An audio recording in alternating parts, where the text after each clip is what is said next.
Well, first of all, I want to congratulate Arkansas State. They played extremely well. I thought their three ball really hurt us, and they made some shots with defense in position. We got off to a great start.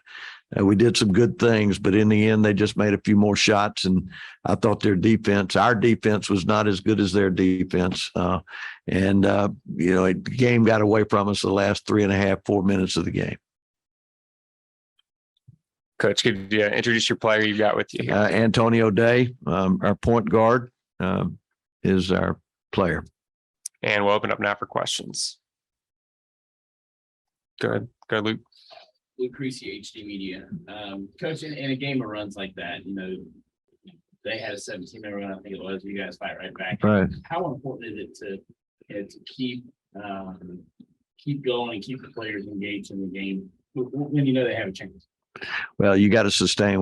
We talk about it. You got to play one possession at a time. There's going to be 140 possessions in a game, and if you let up at any point in time, then the game can get away from you. And I thought both teams, we got off to a good start, then they made a run. Then they made a big run. We came back at the half, and then it was back and forth. And, it was that way until they hit a couple of threes. I think right at the 4-minute mark is when the game changed. They made some shots, and, you got to give them credit. They made it when it was on.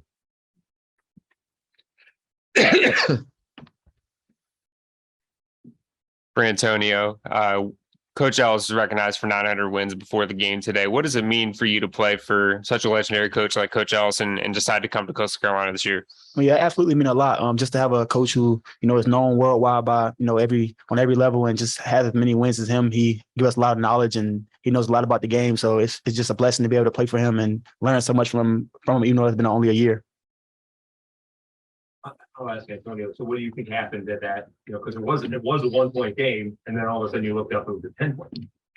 Yeah, like Coach said, they just made a ton of big shots, and our defense broke down, and then like Coach said, we played great offensively. We just couldn't get a couple stops down the stretch, and it hurt us at the end.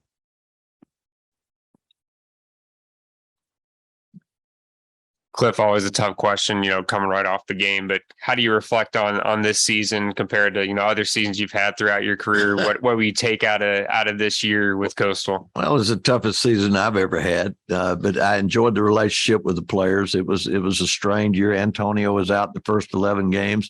Jamaro Brown was out for 7 games. Esau Mustafa, bless his heart, he played tonight.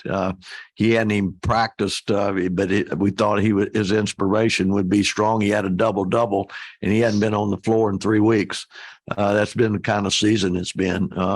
As I look back at the season, in addition to that, I think teams really shot the three well against us. We didn't shoot it as well as they did. And I think that if you had to put a capsule on the season, I think that would pretty much be it. Okay, Luke. Antonio, we asked both about this too, but this tournament's set up a little bit different. How is this tournament for the Sun Belt different than some of the conference tournaments you played in? This tournament is very detailed, like the posters on the wall, like the big balloons outside. This tournament is very detailed in the descriptives, and then the other conferences I was in, it was like more so of like 4 games going on at once. With here, it's only 1 game going on, so it's more focused and more detailed here. So I liked it a lot.